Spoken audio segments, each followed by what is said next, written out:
Alright guys, today we are at a place that we call Charlie's Pond on the farm. We have two ponds on the farm, and our parents built the second one, well, I should say they redug and redid the second one in 2003, so the 2002-2003 year. And we started using that side of the farm a lot more for our activities, fishing and parties and stuff like that, recreationally. But prior to that, back when Uncle Charlie and Aunt Joe were still alive, we used Charlie's Pond and this pavilion exclusively. We did all our fishing here, we did all our swimming here, 4th of July weekend parties here, and some other stuff. And it was a big part of what we did on the farm. If you painted that fire ring, I fell in it when I was 4. Yeah, show us the scars. Where's your... He has scars on his hand from falling in that fire when he was 4 years old on 4th of July. Lots of stories, unlimited stories we could tell from up here. But with Aunt Joe and Uncle Charlie passing away over the years and the other pond getting built with easier access for vehicles, we ended up using the other one a lot more in the last 10-15 years. But Ethan decided, since he's home now and has a lot more time since he's got the fire job, that he is going to start, and I helped him today, cleaning up and kind of redoing and getting this operation, this pavilion and this pond back in operation, so we have a second place to go. The pavilion's real nice, as you can see as I scroll around. It's big, and it's in really good shape. It was just overgrown with weeds and, you know, everything that happens when you leave a place for 10-15 years. The pond needs a little bit of work. I'll pan over. We're gonna have to fight some cattails and stuff on the pond, but we're gonna slowly chip away at it. Gonna be a part of this here series, the Family Dream Farm. We got electricity back here, it's got water hookups back here, it's got everything you could want. We just got to work on getting the access good again. The fields have changed since it was in use, so the farm drive's a little rough to get back here, but we'll get that fixed. We'll get this pavilion fixed up, and hopefully we'll be able to have some cookouts back here and celebrate family members and use it a little bit more.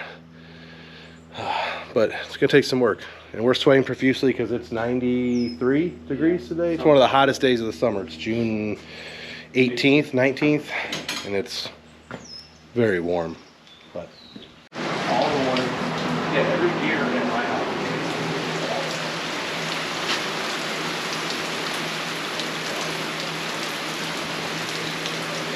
house. we need it bad, so I'm not going to complain at all.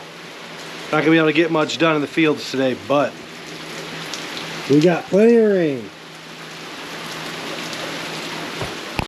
I'm going to give you a little quick rundown of our sprayer that we use this spring. It's a County line with a chap-in diaphragm pump. It's a pull behind. We've used the backpack sprayers a lot. We've used the ones you put on the back of a side-by-side or an ATV rack. I like the versatility of this pull behind. I don't have to strap anything down. I can just connect it right to my four-wheeler and go. It's got the boom system on the back, 2 nozzles. You can get ones that have a 7-foot larger boom, but I didn't want to spend that kind of money. This one was, I believe, $300 at the time I bought it. We did extend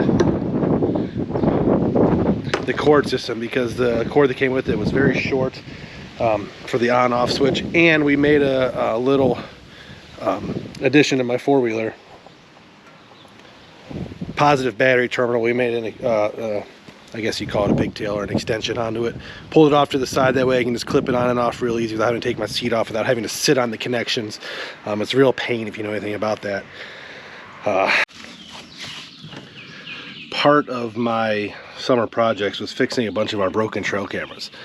Over time, these Browning video cameras that I run, those guys, the Fresnel lens on the front gets real dry, cracks. I don't know if woodpeckers hit it or if they just break on their own, but I came in and replaced them with a combination of super glue and hot glue, and they seem to work. I tested them out at the house. Everything was fine with them, so I was able to save 3 of the high quality Browning video cameras that we used often, which helped save some money, so I'm gonna get them out.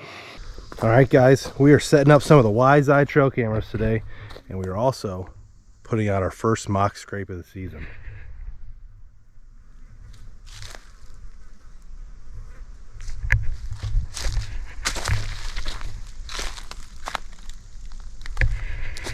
I bought that blue rope last year, and it's been in the woods ever since.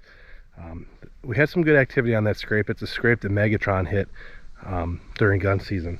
I moved it a little bit to this is an area where we've always had a mock scrape for at least the last 5 seasons.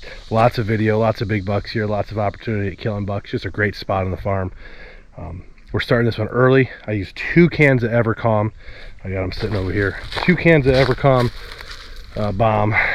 Just the regular deer herd scent. Nothing crazy, no rut, no estrus, none of that yet. It's not time. But it's just the deer calming scent. I always use it for my licking branches. That thing's loaded up. I'm gonna get this camera ripping